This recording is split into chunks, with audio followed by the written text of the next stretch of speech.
À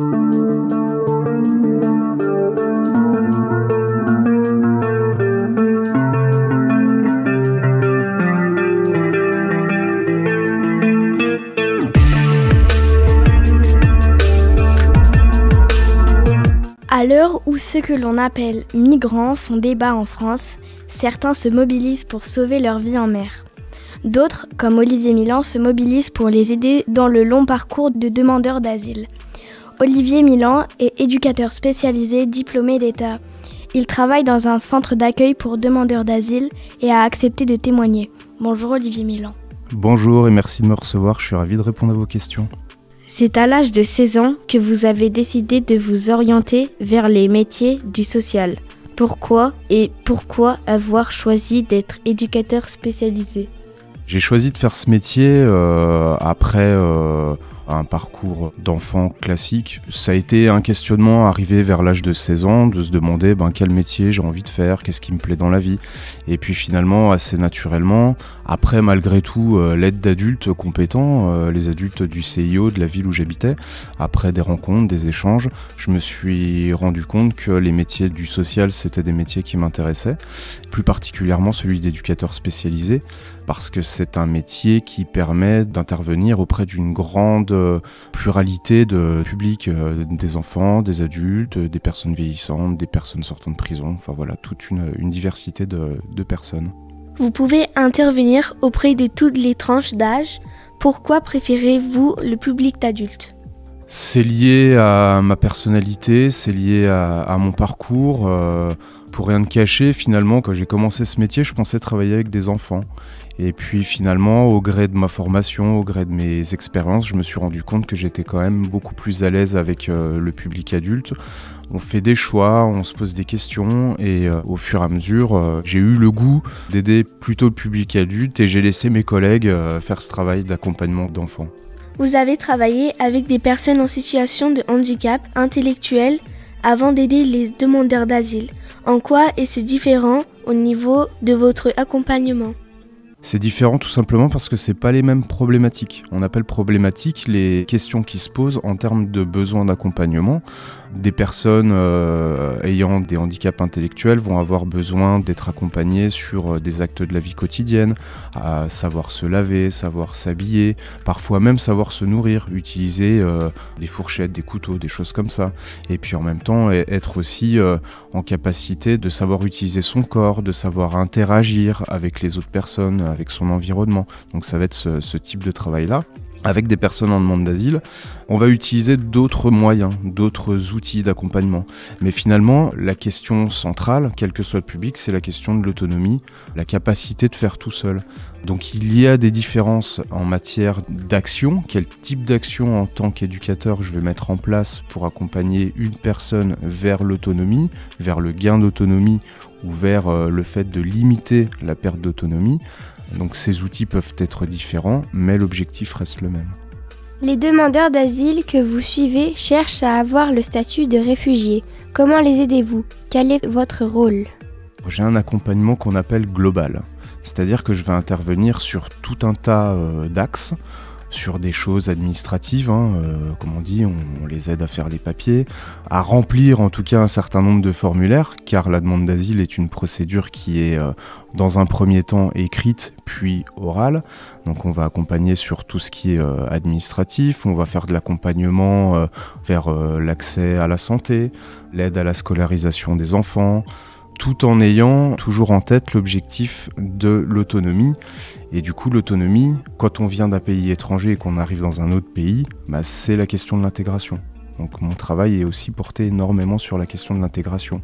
Découvrir son environnement, découvrir la culture ou les cultures d'un pays, découvrir les usages, les habitudes.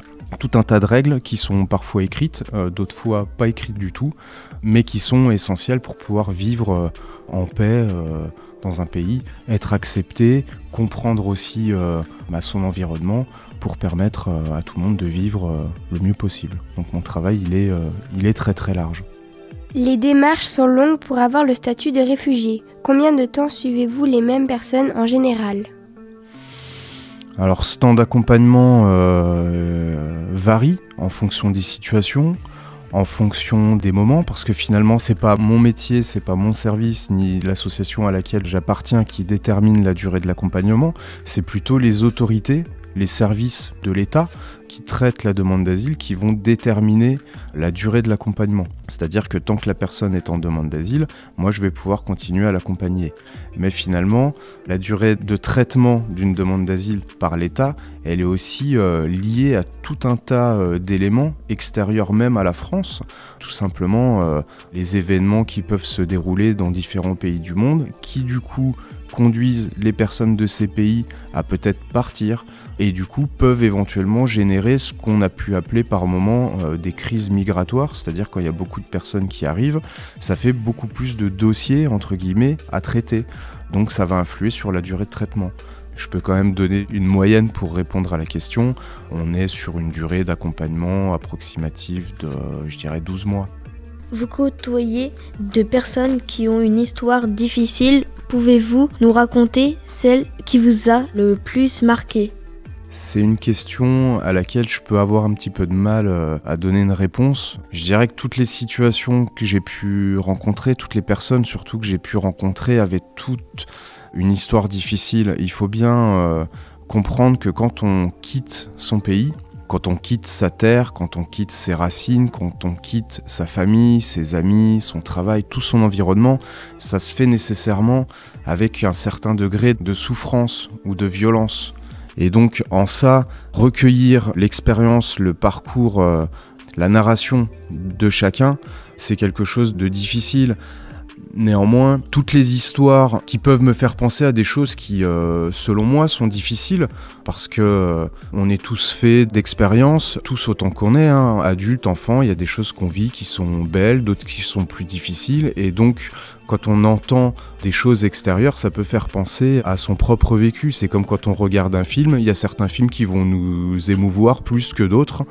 Donc toutes ces expériences rapportées font écho à plein de choses qui sont en nous. Une situation qui peut paraître difficile pour un de mes collègues va pas l'être pour moi, et inversement. Moi personnellement, tout ce qui est lié à l'enfance, c'est quelque chose qui est difficile à porter. C'est pour ça d'ailleurs que je travaille avec des adultes. Quand j'entends des situations ou je vois des situations où il peut y avoir de la souffrance vécue par des enfants, c'est quelque chose qui est plus difficile pour moi à entendre. Mais j'ai pas d'exemple particulier parce que je vois tellement de situations que sans dire qu'une situation chasse l'autre et qu'au fur et à mesure des accueils, j'oublie les situations, c'est pas ça. Mais mine de rien, toutes les situations finalement sont pas simples à entendre, tout simplement. On est souvent touché par la tristesse des autres. Comment faites-vous pour vous protéger ? J'en discute beaucoup avec mes collègues, sans trahir quelque chose qui est important, qui s'appelle le devoir de discrétion. On n'a pas le droit de divulguer un certain nombre de détails de la vie des personnes qu'on accompagne. Pour autant, on peut quand même discuter des choses qu'on a du mal à vivre ou qui peuvent être difficiles à entendre. Simplement, le fait de mettre en mots ce qu'on ressent, c'est déjà mettre un petit peu de distance avec cette émotion-là, et ça permet de la vivre avec un petit peu plus de légèreté. Donc ça, c'est vraiment, on va dire, un outil du quotidien. Ce qui fait aussi qu'on est professionnel quand on est éducateur spécialisé, c'est qu'on a un vécu, qu'on a une formation initiale, c'est un diplôme, donc on apprend finalement un certain nombre de techniques pour ne pas se perdre sur le chemin de l'accompagnement spécialisé, sur le chemin de l'accompagnement social, pour perdurer. L'idée, c'est pas de faire 5 ou 10 ans et puis finalement d'arrêter parce qu'on est complètement abîmé par toute la souffrance du monde qu'on a recueilli. L'idée, c'est d'être en capacité de pouvoir faire la distinction entre ce que vivent les gens, ce que peut générer le monde et les missions qui sont les nôtres, tout simplement. Vous dites que votre métier demande une grande force intérieure. Quelles qualités faut-il avoir pour être un bon éducateur spécialisé ? Il faut être capable de faire la synthèse entre le fait de parfois ressentir une forme de sympathie pour la personne qu'on a en face de nous. Et la sympathie, du coup, c'est un petit peu souffrir avec l'autre. Et l'autre partie qui est l'empathie, c'est-à-dire comprendre que l'autre souffre. On fait des allers-retours en fait entre le fait que parfois, bah oui, effectivement, ce que l'autre ressent, ça fait vraiment écho en nous, mais aussi le fait que notre métier d'éducateur ou d'éducatrice spécialisée, c'est de simplement comprendre que l'autre souffre et de ne pas ressentir, sinon on ne peut plus avoir la distance suffisante pour pouvoir faire un bon travail d'accompagnement social avec cette personne-là. Une des forces qui est la nôtre, c'est de pouvoir finalement s'écouter. C'est ça qui est important, c'est de se faire confiance, de s'écouter et de reconnaître quand on est en difficulté et quand on ne l'est pas. Le fait de ne plus s'écouter finalement et de ne plus se poser de questions, de ne plus penser, voire de ne plus réfléchir, c'est un piège important dans le travail social et c'est ce qui mène très certainement à faire beaucoup d'erreurs et peut-être aussi à avoir des réponses qui peuvent être mauvaises pour les personnes qu'on accompagne. Donc finalement, c'est la question de la prise de recul. C'est ça, je pense, ce qui est central dans l'accompagnement social. Certaines personnes ont des jugements négatifs sur les demandeurs d'asile. En quoi cela peut-il rendre votre métier encore plus difficile ? C'est quelque chose qui est vrai, il faut être lucide, toutes les opinions sont possibles, toutes les opinions existent. Ça peut être difficile parce que c'est pas quelque chose qu'on peut observer de manière, moi en tout cas de ma place et de mon expérience, c'est pas quelque chose que je vais voir directement. C'est pas quelque chose qu'on va me dire directement ou que je vais entendre dire directement aux personnes que je vais accompagner. Par contre, c'est quelque chose qu'on ressent. Et donc, quand quelque chose est fait mais pas de manière franche, pas de manière frontale, c'est compliqué de pouvoir agir directement dessus. On va essayer de trouver des détours pour faire en sorte que ces problèmes-là n'existent pas, soient contournés. Mais comment te dire ça ? Comment t'expliquer ? Quand quelqu'un sous-entend quelque chose mais qu'elle te le dit pas franchement, tu vois, c'est compliqué finalement de pouvoir répondre. Du coup, là, c'est un petit peu la même question. Moi, souvent, quand je vois qu'il y a du rejet, c'est un sentiment, c'est une observation, il n'y a rien de vraiment concret. Et donc, c'est difficile de pouvoir l'accompagner. Mais pour autant, les personnes que j'accompagne peuvent éventuellement faire ce même constat, avoir ce même ressenti. Et du coup, oui, c'est difficile, mais encore une fois, comme je l'ai dit tout à l'heure, mon travail, c'est l'aide à l'intégration. Le fait d'accompagner les personnes dans l'identification que notre pays, il est composé de personnes qui ont des pensées différentes, mais que pour autant, la majeure partie des gens veulent accueillir, ça permet finalement de faire tomber l'éventuelle souffrance qui peut être celle de la personne qui voit qu'elle est victime de rejet.